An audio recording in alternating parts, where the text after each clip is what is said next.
세상으로 보냄을 받은 사람들, 그런 주제로 말씀을 전하겠습니다. 세상으로 보냄을 받은 사람들. 그리스도인들은 누구인가? 그리스도인의 정체성의 문제입니다. 몇 가지로 대답을 할 수 있겠으나 오늘 본문을 중심으로 또 요한복음을 중심으로 살펴보면은 그리스도인들은 누군가? 세상으로 보냄을 받은 자들이다. 사도 요한이 그렇게 말하고 있습니다. 예수님의 말씀을 그대로 말하고 있죠. 세상으로 보냄을 받은 자들. 누가 세상으로 보내셨습니까? 그러면은 우리들 누가 세상으로 보내셨어요? 예수님이 보내셨죠. 예수님이 좀 이따 이제 우리가 읽을 거예요. 예수님이 세상을 보내셨습니다. 예수님 말씀하셨어요. 아버지께서 나를 보내신 것처럼 나도 너희를 세상으로 보낸다. 예수님이 세상으로 우리를 보내셨어요. 무엇을 위해서 보내셨습니까?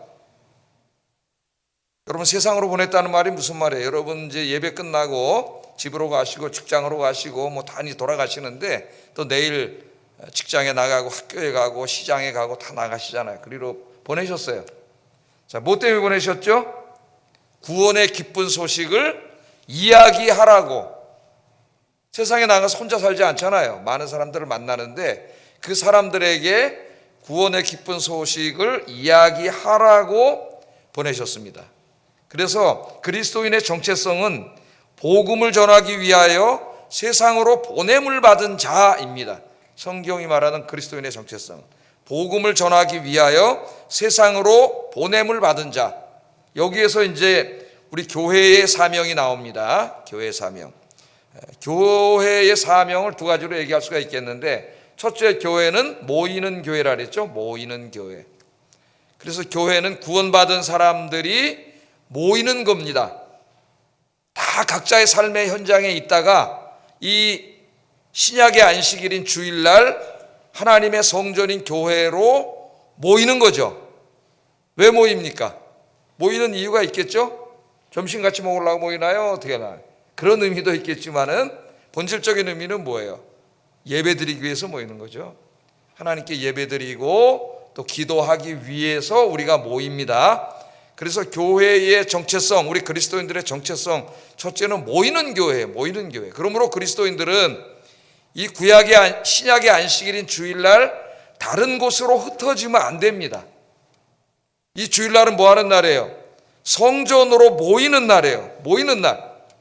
모여서 내가 하던 일들을 다 내려놓고 하나님께 예배드리는 날입니다. 예배드리는 말. 이걸 잊어버리면 안 됩니다. 주일은 세상으로 가면 안 돼요. 하나님의 성전으로 모여야 됩니다. 그게 우리 중요한 교회의 정체성이고 그리스도인들의 정체성이에요. 자, 예배 마쳤습니다. 이제 주일날 집으로 가셨어요. 월요일부터 어떻게 하셔요? 이제 월요일날 또 교회 옵니까? 나 믿음이 너무 좋아서 이제 그냥 세상으로 안 갈 거야. 월요일날도 오고 화요일날도 오고 수요일날도 오고 매일 예배 교회 와서 드릴 수는 없겠죠. 예? 세상으로 이제 갑니다. 학생들 학교로 가고 직장으로 나가고 또 시장으로 나가고 동네로 나가서 이제 많은 사람들을 만나게 되겠죠. 그래서 우리 교회는 또한 흩어지는 교회, 세상으로 갑니다. 왜 가느냐? 목적이 있겠죠. 모이면 예배드리기 위해서 모이고, 흩어져서는 구원의 기쁜 소식을 이야기함으로 많은 사람들을 구원하려고 세상으로 가는 거죠. 그래서 오늘 예수님께서 말씀하신 것처럼 내가 너희를 세상으로 보내노라. 우리 예수님께서 그렇게 말씀을 하신 겁니다. 자, 예수님도 이 땅에 오셔서 정말 한 사람이라도 더 구원하려고 정말 어떨 때는 식사도 제대로 못 하시면서 열심히 사역을 하셨습니다. 그랬다면은 우리도 더욱더 그렇게 해야 되겠죠. 제가 지난주에 이 말씀을 드렸어요. 자, 이제 전도를 해야 되겠는데 우리가 세상으로 보냄을 받은 자로서 내가 간 곳에서 만나는 사람들에게 예수님의 구원의 이 기쁜 소식을 이야기해야 되잖아요. 이게 전도죠. 근데 전도가 쉬워요, 안 쉬워요? 쉽지가 않아요. 입이 떨어지지가 않습니다. 입이 떨어지지가 않아요. 그래서 매일 많은 사람을 만나지만 전도를 하지 못합니다. 근데 전도해야지. 오늘도 설교를 듣고 내 전도해야지. 그렇게 마음을 먹었다고 전도할 수 있는 게 아니에요. 나 전도해야지. 그런 마음만 먹어서는 전도할 수 없습니다. 전도를 하려면은 구체적인 계획을 세워야 돼요. 우리 인생도 마찬가지죠. 구체적인 계획이 없이는 아무것도 할 수가 없습니다. 나 건강을 위해서 내일부터 운동해야지. 그런 생각은 누구나 할 수가 있어요. 운동하면은 당 수치도 떨어지고 콜레스테롤 수치도 떨어지고 몸이 건강해져요. 제가 실험을 해봐서 다 압니다. 열심히 뛰면은 이제 약 안 잡숴도 되겠는데요. 이 정도까지 돼요, 회복이. 근데 이제 운동해야지 운동이 됩니까? 운동이 되지 않아요. 그래서 운동을 하려면 어떻게 돼요? 내일 아침에 눈 뜨자마자 팔 굽혀 펴기 한 개 해야지. 이렇게 구체적으로 계획을 세워야 돼요. 그건 어렵지 않잖아요. 아침에 일어나서 딱 해서 팔 굽혀 펴기 하나 딱 이렇게 하고 일어나면 그렇게 하다 보면 제가 하루에 한 번에 안 쉬고 150개를 쫙 합니다. 물론 땅바닥에다 150개는 못하고 책상에서 이렇게 짚어가지고 대각선으로 서서 150개를 이렇게 하게 되는 거죠. 그러니까 이렇게 구체적인 계획을 세우지 않으면 할 수가 없는 거예요. 나 내일부터 좀 이제 좀 언어를 좀 공부해야 되겠다. 뭐 영어를 좀 공부해야 되겠다. 일어를 공부해야 되겠다. 그런 마음을 먹는다고 할 수 있는 게 아니에요, 여러분. 그런 마음만 먹으면 평생 못 합니다. 왜? 내일 또 하기 싫어. 안 해. 그 어떻게 해야 돼요? 구체적인 계획을 세워야 돼요. 구체적인 계획을. 그래서 제가 한번 이번에 일본 갔다 와가지고 일본어를 진짜 아무것도 몰라가지고 답답했어요. 그래서 내가 이 알파벳이라도 외워야 되겠다. 그래서 알파벳을 보니까 또 왜 이렇게 알파벳이 많어? 90개가 넘어, 90개가. 또 두 가지예요. 46개 뭐 이렇게 두 가지가 있더라고. 안 외워집니다. 이제 나이도 먹어서. 또 글씨는 왜 이렇게 꼬불꼬불 지렁이도 많고 막 이런지. 그래서 그래도 하루에 몇 개씩이라도 한번 외워보자. 몇 개씩 외우다 다 외웠어요. 몇 개씩 외우다가. 그래서 내가 이제 읽을 줄 압니다. 일본어를. 뜻은 몰라요. 뜻은 몇 개만 알아. 이제 보니까 그 다음에 또 단어를 외워야 되는데, 그래도 하루에 한 5개라도 한번 외워보자. 그러니까 구체적인 계획을 세우지 않으면 평생 일본어 공부해야지 못해요. 영어 공부해야지. 내일부터 내가 CNN 뉴스 하나 컬럼이라도 매일 보겠다 해서 매일 보지 않는 이상 못합니다. 구체적인 계획을 세워야 돼요. 전도도 마찬가지. 구체적인 계획을 세워야 돼요. 그래서 새생명 축제를 하는 거예요. 여러분 도와드리는 거예요. 교회에서 전도하라고. 그래서 내가 전도하려면 내가 만나는 사람들 생각을 해봐야 되잖아요. 교회 안 다니는 사람들, 자주 만나는 사람. 그 이름을 적어야 돼. 이름을 내 기도 수첩에다 이름을 적어. 그래서 기도해야지. 그 기도를 하는 거예요. 그 사람들 이름 불어가면서 개인 기도 시간에. 그러다가 이제 교회에서 이렇게 전도할 때 이름을 적어서 하나님 앞에 한번 드려보자. 더 책임감 있게 드리는 거예요. 그리고 이번 부활절날 한번 교회 한번 데려와 보자. 계획을 세우는 거죠. 못 데려올 수도 있습니다. 한 명 데려오기가 쉬운 게 아니에요. 전도하는 게. 또 부활절날 못 데려오면은 추수감사절날 한번 또 전도해보지. 그때도 있으니까. 또 전도 못했다. 내년에는 내가 꼭 이 사람을 전도해야 되겠다. 그러니까 계속 이름을 적어놓고 기도해야 전도할 수 있습니다. 아직 전도가 낯선 분들도 있어요. 이름 적어서 내는 것도 낯설어서 못 내는 분들도 많이 있습니다. 그러니까 시작은 어떻게 해요? 내가 이렇게 이름을 적어서 오늘 못 낸다 할지라도 내 지인들 중에 교회 안 다니는 사람이 있는데 한 사람을 정해놓고 기도는 할 수 있잖아요. 내 기도 시간에 1분이라도 내가 매일 그 사람을 위해서 기도해야지. 그거부터 시작하세요. 그거부터. 이름 못 적어내면은 안 내도 됩니다. 오늘. 그거부터 시작을 하세요. 그러니까 뭔가 구체적으로 계획을 세워야 돼. 여러분 인생도 그렇고 모든 신앙이 마찬가지예요. 기도 생활, 이 성경 읽는 이 영적인 모든 생활이 마찬가지예요. 구체적인 계획을 세우지 않으면 이게 아무것도 이룰 수 없습니다. 인생도 마찬가지예요. 그래서 오늘 이 새생명 축제를 하는 겁니다. 새생명 축제를. 그렇게 여러분 이해를 하시면 되겠어요. 자, 오늘 본문 제가 서론을 너무 길게 얘기했는데 본문을 한번 보겠습니다. 오늘 본문은 예수님께서 마지막으로 공적인 전도를 하신 내용이에요. 하시는 장면입니다. 공적 전도로서는 마지막이에요. 개인적으로는 뭐 예수님이 십자가에서도 저들의 죄를 용서해달라고 그러고 이런 전도를 하셨지만은 많은 사람들 앞에서 공적으로 전도하는 모습으로는 마지막 모습이에요. 요한복음에. 자, 예수님께서 이렇게 하셨습니다. 44절 46절 한번 읽어봅니다. 시작.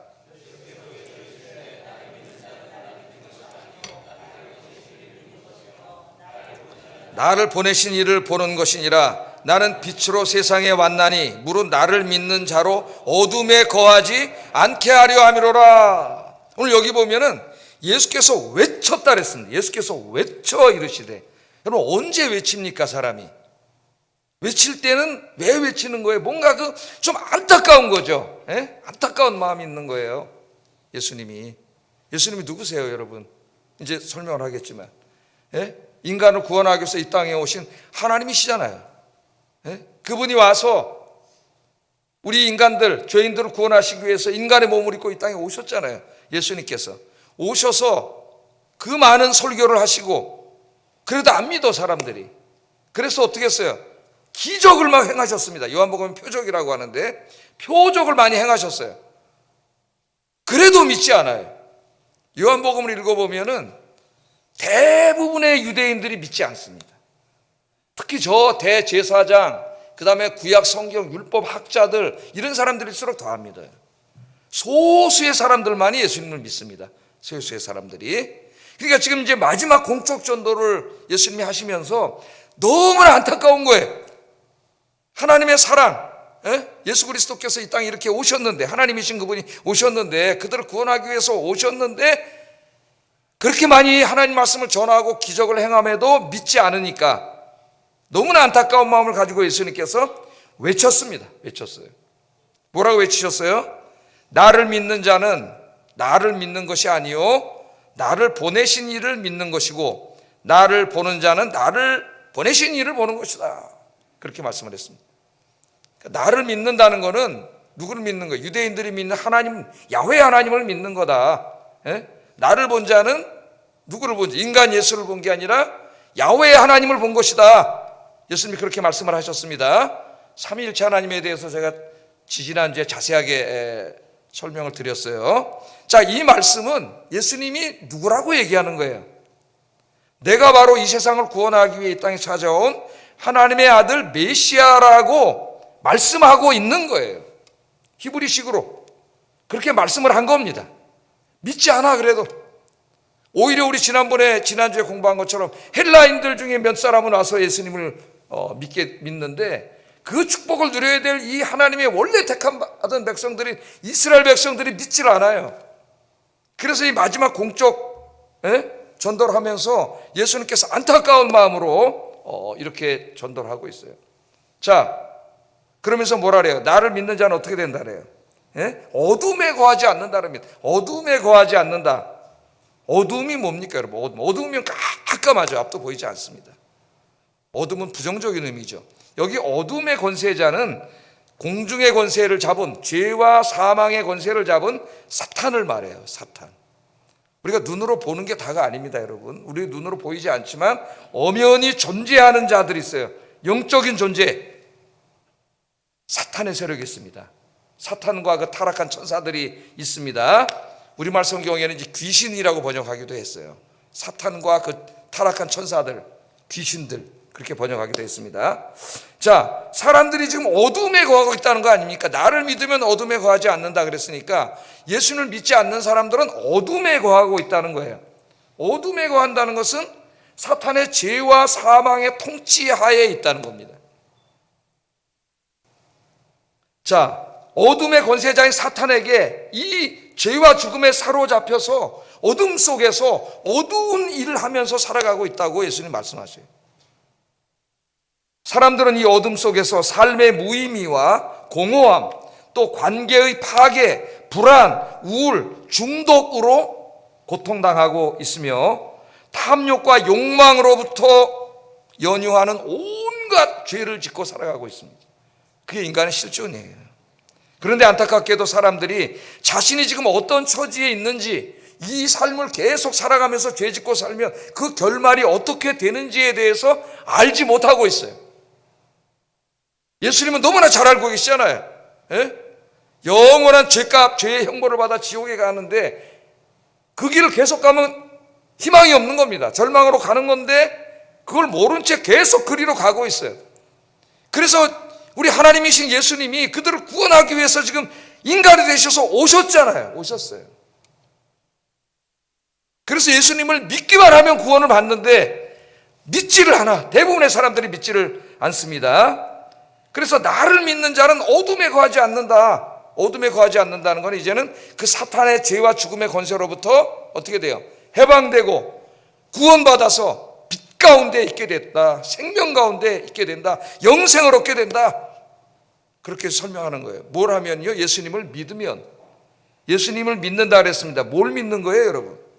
예수님이 하나님의 아들 메시아요, 영생을 주시는 이심을 믿는 것이고, 예수님이 십자가의 죽음이 온 인류를 위한 대속의 죽음이요, 예수님의 부활이 온 인류에게 영생을 주기 위한 이 생명의 말씀임을 믿는 거죠. 그걸 믿는 거예요. 우리를 구원하기 위해서 오신, 외아들까지 주신, 자기의 생명을 주신 그 놀라운 하나님의 사랑을 내가 어떻게 하는가? 받아들이는 거예요. 다른 말로 하면 그 하나님 우리를 구원하시려고 외아들까지 동원해서 손을 내미셨는데 그 손을 붙잡는 거예요. 믿는 거는 그 손을 붙잡으면 이 사탄의 세력에서 해방되어 구원을 받게 된다고 우리 예수님이 말씀하고 있잖아요. 그렇게 예수님이 말씀을 전하고 있는데도 이 사람들이 믿지 않습니다. 믿지 않아요. 그럼 결국 믿지 않고 거기를 계속 가는 사람들은 어떻게 되느냐? 48절 한번 읽어보겠습니다. 시작.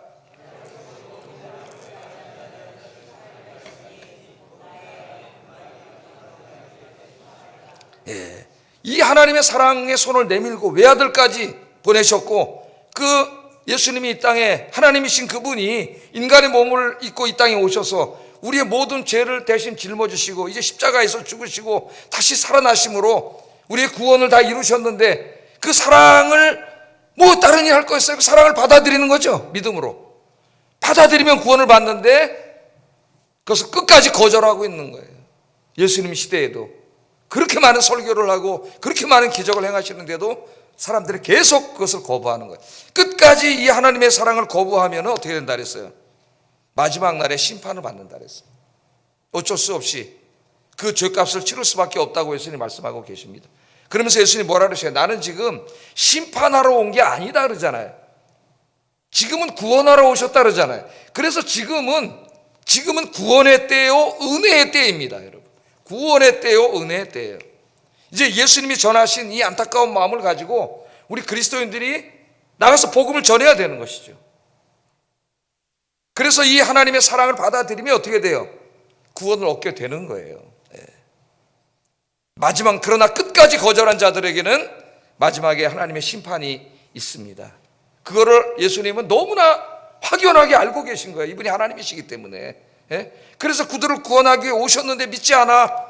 그러니까 예수님께서 어떻게 해요?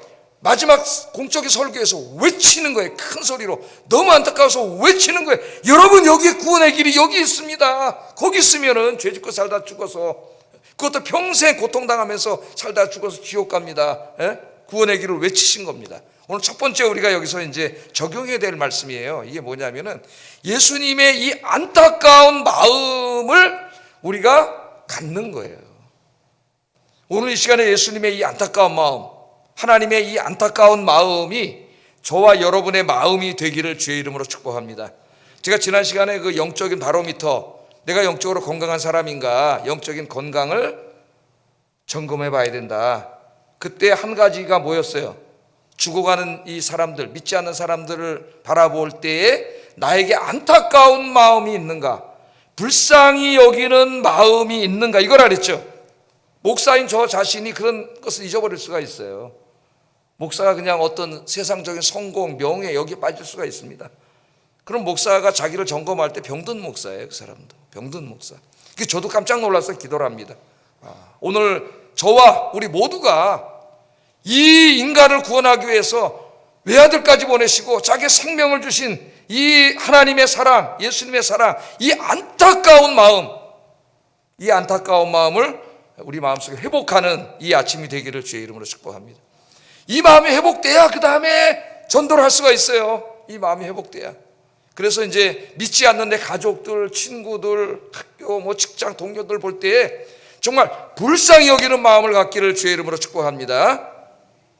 자, 그 다음 말씀을 한번 보겠어요. 예수님께서 뭐라 그러셨냐? 자신을 이야기할 때에 나는 누구냐?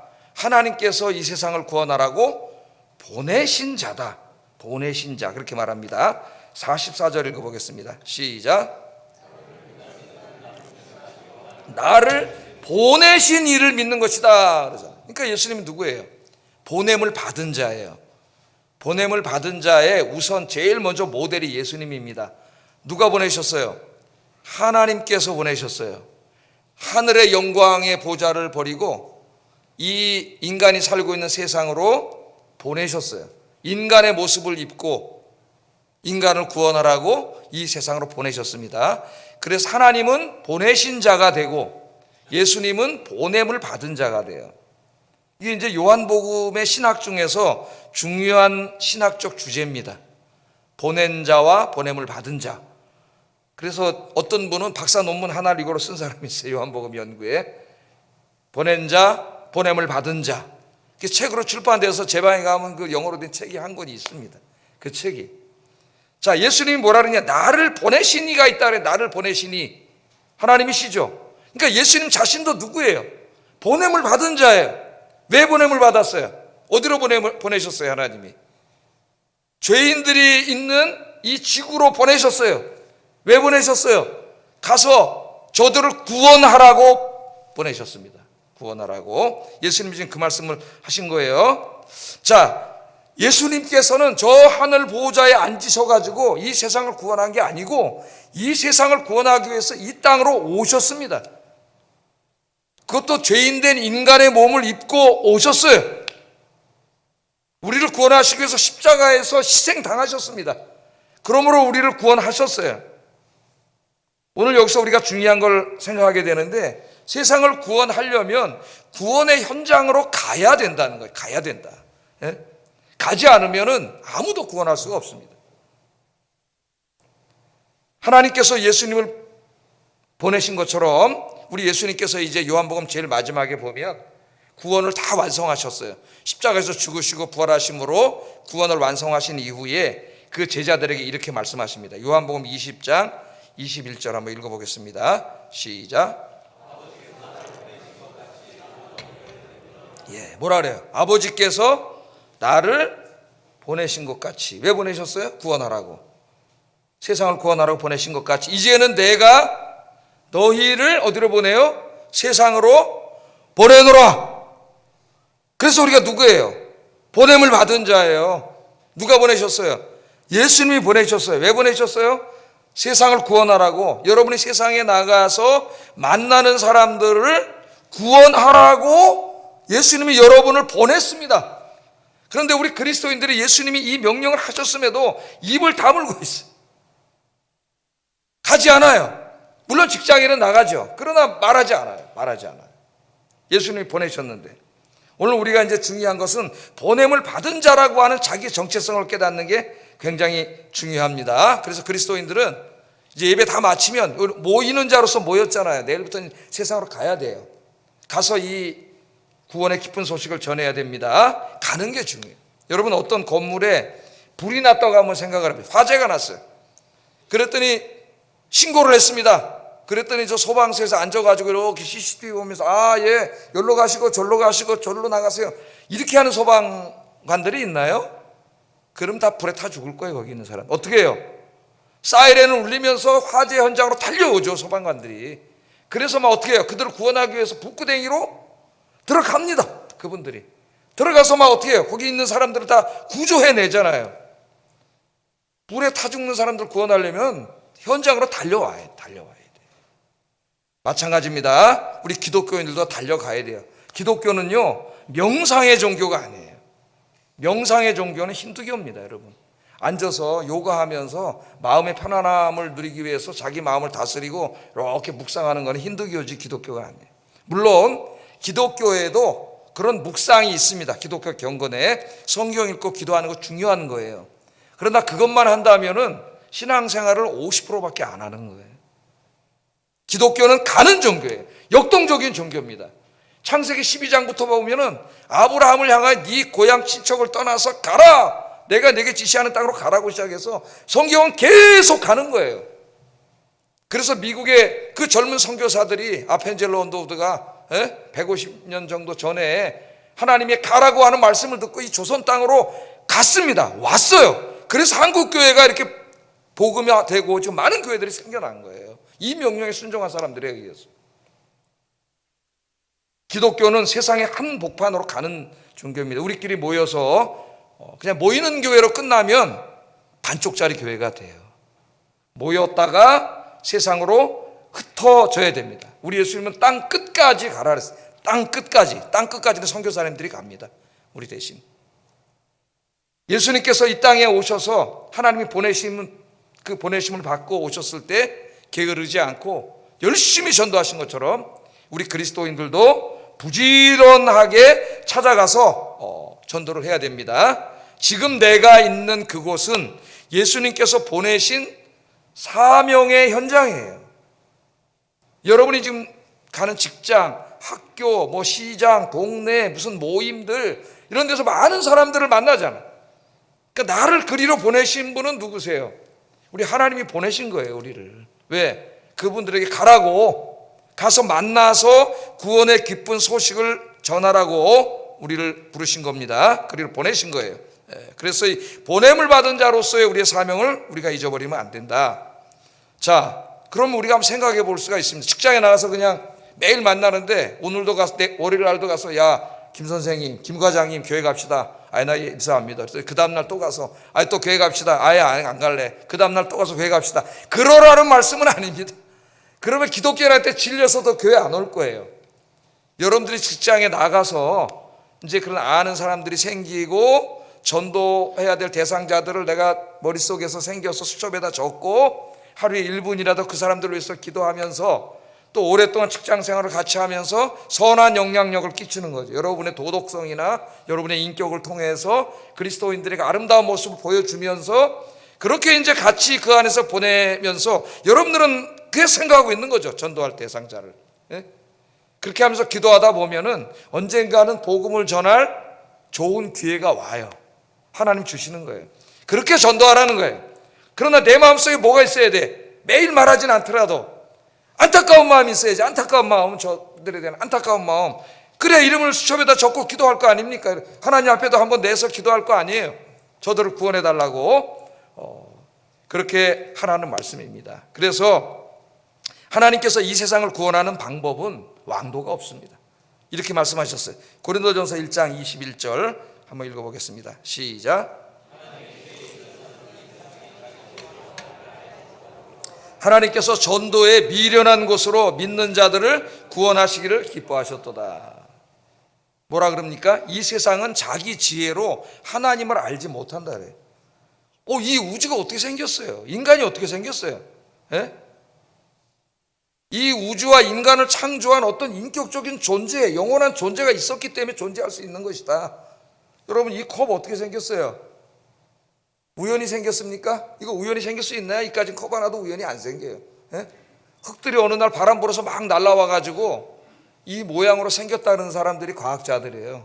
진화론자들. 우연히 생겼다는 거예요.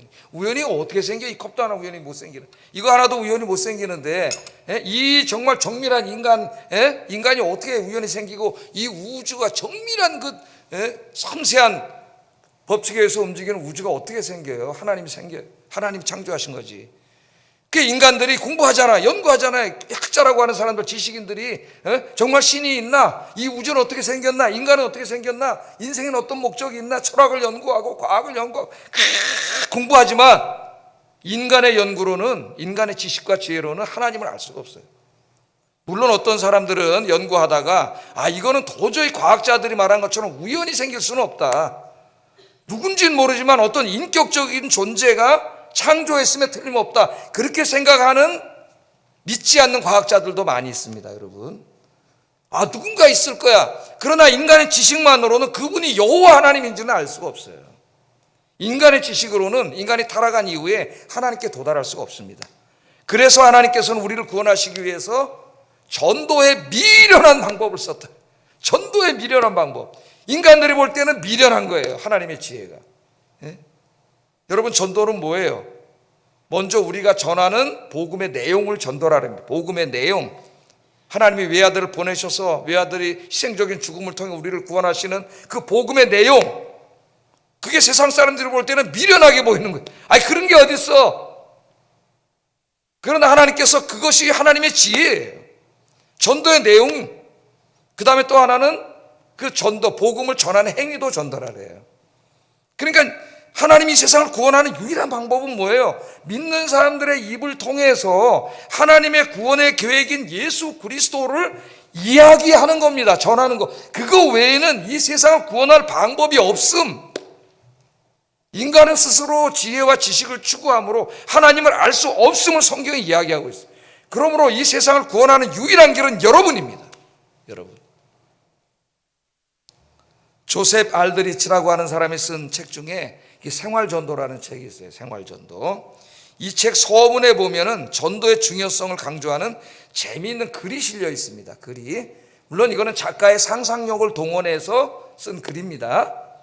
자, 예수님께서 이제 지상 사역을 마치시고 승천하셨어요. 십자가에서 죽으셨다가 부활하시고 40일 동안 이 땅에 계시다가 이제 승천하셔서 하나님의 원래의 그 영광의 자리로 돌아가셨습니다.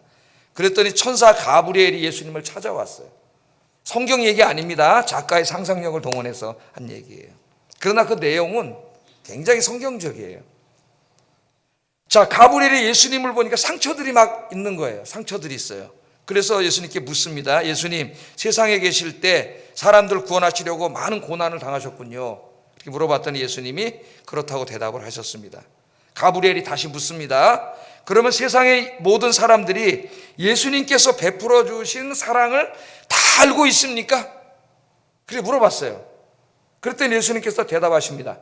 아니, 아직은 팔레스틴에 있는 소수의 사람들만 알고 있습니다. 소수의 사람들만 알고 있어. 그렇게 대답을 하셨어요. 그러니까 가브리엘이 당황하면서 재차 묻습니다. 그러면 예수님께서 온 세상에 그 사랑을 알리기 위해서 무슨 일을 하셨습니까? 아니, 세상 사람들을 구원하기 위해서 하나님이신 그분이 그 고난을 당하셨는데 구원을 받으려면 그 사랑을 알아야 되잖아요. 그런데 그 소수의 사람들밖에 몰라. 그러면 그들을 이 사랑을 알려야 되는데 무슨 다른 방법이 있습니까? 그렇게 물어본 거예요.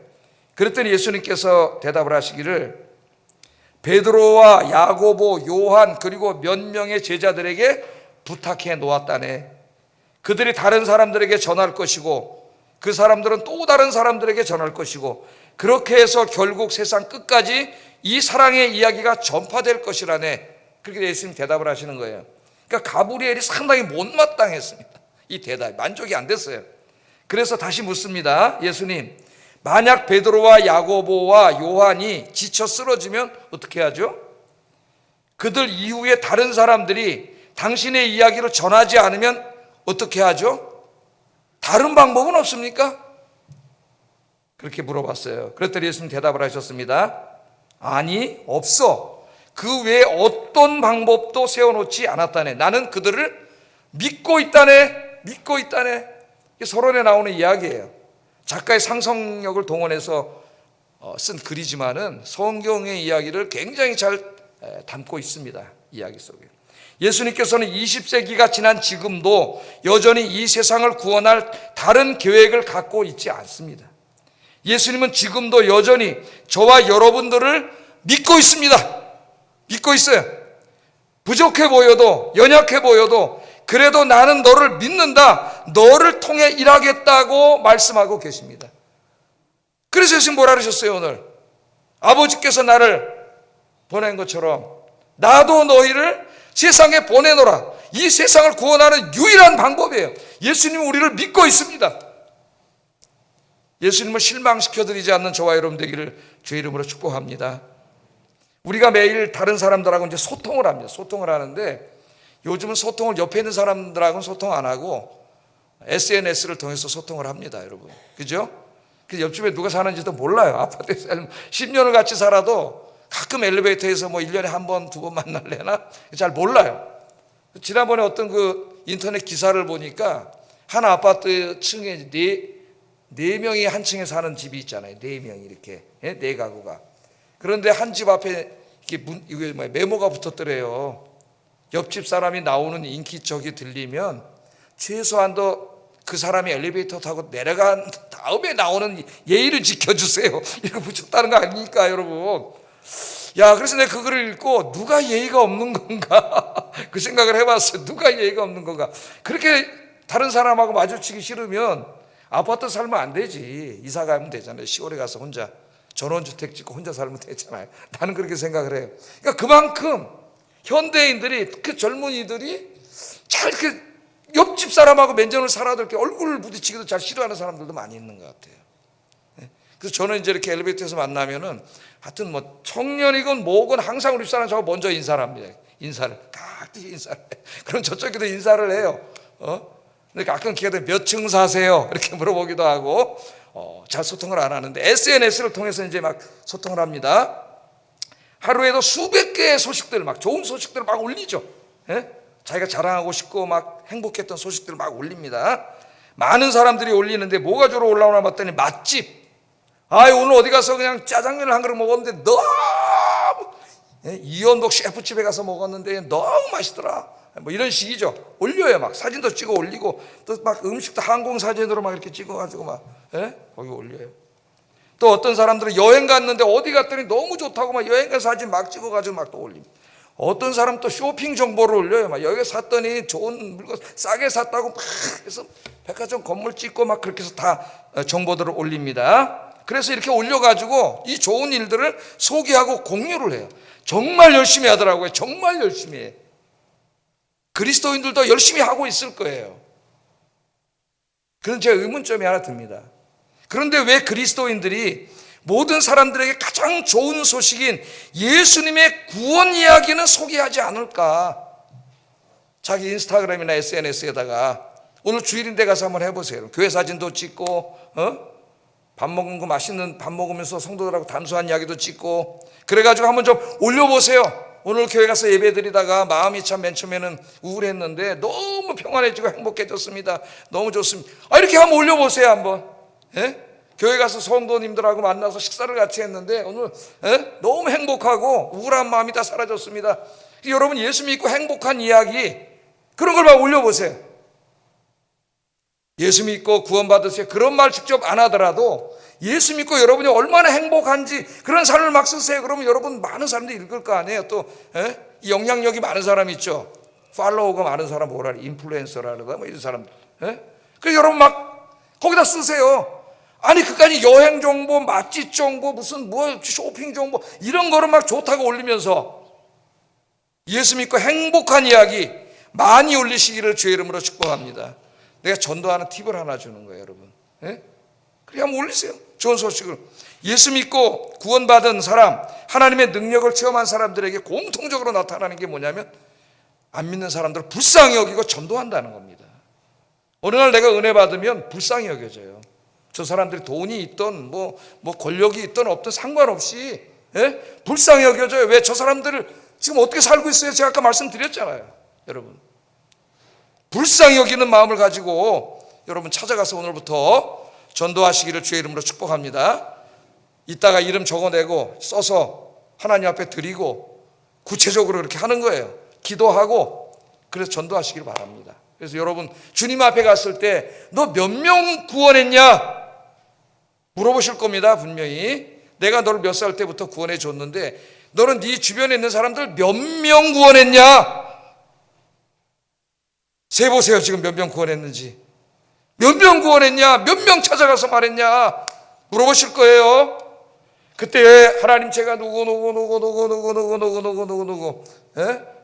최소한 더 10명은 구원했습니다. 이야기할 수 있는 여러분 되기를 주의 이름으로 축복합니다. 자, 마지막으로 한 가지만 간단하게 말씀하고 설교를 마치겠습니다. 자, 이처럼 우리가 보냄을 받은 자로서의 사명을 감당하려면은 내가 영적으로 강건해야 합니다. 내가 영적으로 다 그냥 비리비리하고 그냥 연약한데 어떻게 다른 사람들을 구원할 수가 있겠어요? 영적으로 강건하려면 어떻게 해야 되느냐? 49절 50절 한번 읽어보겠습니다. 시작.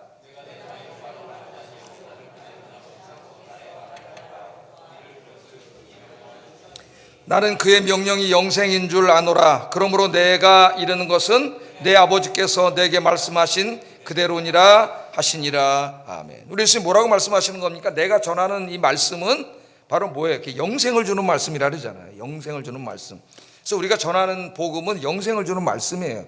영생을 주는 말씀을 전하는데, 이 영생을 주는 말씀을 전하는 사명을 감당하려면은 어떻게 돼요? 내가 영적으로 강건한 사람이 돼야 돼요. 영적으로. 물론 우리는 이미 예수 믿고 영생을 약속받은 사람들입니다. 맞죠? 그러나 우리가 살고 있는 세상은 여전히 사탄이 죄와 죽음으로 통치하고 있는 세상에 우리가 그 가운데 살고 있기 때문에 사탄이 환경을 통해서, 사람을 통해서 영향을 미칩니다, 우리에게. 그러므로 내가 영적으로 강건해지려면은 영의 양식을 먹어야 돼요. 영의 양식. 영의 양식이 뭐예요? 하나님의 말씀이에요. 그래서 이 땅에 사는 동안은 그리스도인들이 이미 영생을 받은 사람들이지만은 우리의 영적으로 영이 강건해지려면은 영의 양식을 먹어야 돼요. 육이 강건해지려면 어떻게 해야 돼요? 육의 양식을 먹어야죠. 영이 강건해지려면 영의 양식을 먹어야 돼요. 육의 양식은 아무리 많은 거 좋은 거, 뭐 랍스타, 소고기 매일 먹어도 우리의 영을 건강하게 할 수 없어요, 여러분. 그러므로 영의 양식을 먹어야 돼요. 하나님 말씀을 먹고 하나님 앞에 기도해야 우리 영적으로 강건해집니다, 여러분. 내가 영적으로 강건해야 다른 사람을 구원할 수가 있어요. 여러분, 제가 운동할 때 축구하러 나가서 축구하다 보면 가끔 소방대원 있어요. 소방대원들을 보면 놀랐어요. 체력이 일단 엄청나요. 다른 사람들은 비교가 되지 않아요. 체력이 엄청나고 어떤 분들은 막 이게 근육도 막 엄청나요. 그러니까 불구덩이 들어가서 사람을 구원하려면 소방대원이 어떻게 해야 돼요? 강건해야 되죠. 강건해야 돼. 체력도 좋아야 되고 근육도 있어야 돼. 강건해야 사람들을 구원할 수가 있어요. 그래서 그 사람들이 늘 훈련을 하는 거예요. 우리 그리스도인들의 영적인 훈련은 영의 양식을 먹는 것처럼 훈련을 합니다. 제가 오래전에 미국에서 공부할 때 한번 롱비치에 한번 나가봤어요. 태평양 그 롱비치에 한번 나가봤습니다. 그 해안이 길잖아요. 캐나다까지. 그 전체를 다 롱비치라 그러는데 나가봤더니 바람이 그날 너무 세가지고 파도가 막 이렇게 쳐서 아무도 못 들어가. 그날은 파도가 막 치는데 저쪽에 한 건물에서 한 미국 사람이 턱 나오더라고요. 나오는데 딱 봤더니 깜짝 놀랐어요. 수영복을 입고 나오는데 사나이인데 근육이 막 덩치도 이만한 친구가 근육이 막 진짜 울퉁불퉁한 친구가 탁 나오더니 그 수영을 하는 거예요. 바다로 쫙 들어가서 쫙 끝에까지 갔다가 오더라고. 훈련을 하는 거예요. 훈련. 만약에 산에 빠지면 구원하려고. 보니까 이 몸이 벌써 사람들을 구원할 수 있을 것 같이 믿음이 보여요. 이 몸이 건강해요. 그냥 매일 훈련을 한 거지. 그렇게 제가 그 모습을 보면서, 소방대원 모습을 보면서 우리 그리스도인들이 영적인 모습이 어떤가. 영적인 모습이 나도 아파서 막 이러겠는데 어떻게 내가 가서 물에 빠진 사람 구원합니까? 구원하려면 내가 강건해야지. 우리 그리스도인들도 마찬가지예요. 믿지 않는 사람이 불쌍히 보이고 그들을 구원하려면 내가 영적으로 강건해야 돼요. 하나님이 보실 때 정말 막 근육이 막 이만하고 영적으로 강건해서 여러분 세상에서 죽어가는 사람들 구원하시는 여러분 되기를 주의 이름으로 축복합니다. 그러기 위해서는 내가 강건해야 되니까 늘 주의 말씀 묵상하고 설교 듣고 기도하면서 영적으로 강건한 영적인 자이언트가 되기를 주의 이름으로 축복합니다. 영적인 자이언트. 제가 덩치는 작지만은 영적으로도 작으면 안 되겠죠. 제가 덩치는 작지만 영적으로는 모르겠습니다만 기도하면서 아마 자꾸 영적인 근육을 키워가고 있어요. 생명을 구원하기 위해서. 영의 양식을 먹음으로써 항상 하나님이 보실 때 강건한 그런 그리스도인들이 되기를 주의 이름으로 축복합니다. 사도 바울도 바울 서신을 읽어보면 그런 내용이 많이 나오죠.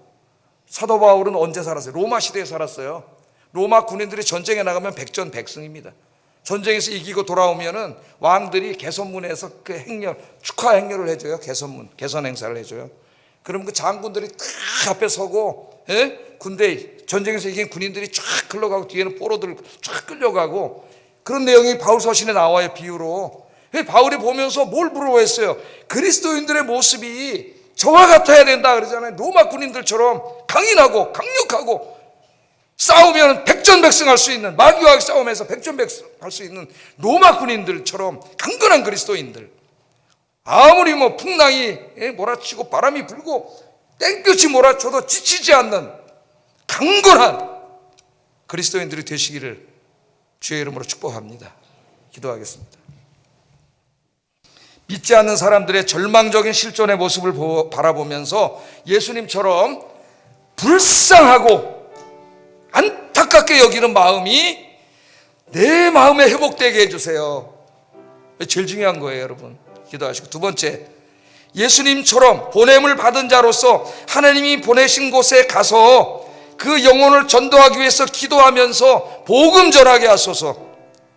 세 번째, 생명을 구원하는 이런 구원자가, 전도자가 되기 위해서 영적으로 강력한 하나님의 군사가 되게 하소서. 기도하겠습니다. 사랑하신 아버지 하나님, 감사합니다. 오늘 세상으로 보냄을 받은 자라고 하는 주제로 말씀을 전했습니다. 내가 누굽니까? 그리스도인이 누굽니까? 예수님께서 세상을 구원하라고 세상으로 보냄을 보내신 자입니다. 이 자기 사명과 자기 정체성을 분명히 깨닫게 하시고, 보냄을 받은 자로서 먼저 내 마음속에 내가 만나야 될 저 믿지 않는 사람들을 향한 불쌍하고 안타까운 마음을 갖게 하여 주시옵소서. 믿지 않는 내 지인들, 가족들을 바라볼 때 불쌍해서 견딜 수 없는, 그래서 하나님 앞에 이름을 적어내고 매일 기도하는, 그리고 하나님이 기회를 주셨을 때 복음을 전하는 삶을 살도록 주님 인도해 주시고, 보냄을 받은 자로서 세상에 나가 예수님처럼 열심히 생명을 구원하는 사역을 감당하는 저희들이 되게 하여 주시옵소서. 영생의 복음을 증거하여 생명을 구원하려면 내가 먼저 영생의 복음을, 이 말씀을 많이 먹어서 영적으로 강건한 자가 돼야 됩니다. 늘 말씀 먹고, 하나님의 말씀을 먹고 기도함으로 영적으로 강건한 그리스도인들이 되도록 주님께서 인도해 주시옵소서. 예수님 이름으로 기도드립니다. 아멘.